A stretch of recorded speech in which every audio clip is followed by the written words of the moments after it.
ಸ್ವಾಮಿ ಅವರನ್ನ ಕಳಿಸುವಾಗ ಅವರಿಗೆ ಬೇಕಾದ್ದೆಲ್ಲವನ್ನು ಕೊಟ್ಟು ಕೇಳ್ತಾರೆ, ನಿಮ್ಗೇನಾದ್ರೂ ಕೊರತೆ ಆಯ್ತಾ, ಏನಾದ್ರೂ ಕಡಿಮೆ ಆಯ್ತಾ ಅಂತ ಯೇಸು ಸ್ವಾಮಿ ಕೇಳೋದು ನೋಡ್ತೀವಿ. ಆಗ ಅವ್ರು ಕೊಟ್ಟ ಉತ್ತರ ಏನು ಅಂತಂದ್ರೆ, ನಮಗೆ ಏನೂ ಕಡಿಮೆ ಆಗಿಲ್ಲ ಅಂತ.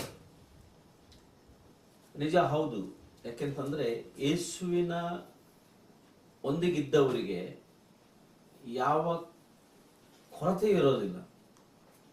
ನಿಮ್ಗೇನಾದ್ರೂ ಕಡಿಮೆ ಆಯ್ತಾ ಅಂದಾಗ ಅವ್ರು ನಮಗೇನೂ ಕಡಿಮೆ ಆಗಿಲ್ಲ ಅನ್ನೋದನ್ನ ಅವ್ರು ಹೇಳೋದನ್ನ ನಾವು ಗಮನಿಸ್ತೇವೆ.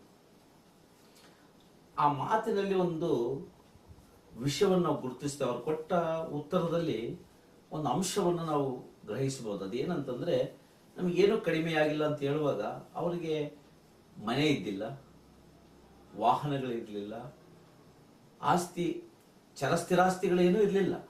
ಆದಾಗ್ಯೂ ಅವ್ರು ನಮಗೆ ಕಡಿಮೆ ಇಲ್ಲ ಅಂತ ಹೇಳ್ತಾರೆ. ಅಂದ್ರೆ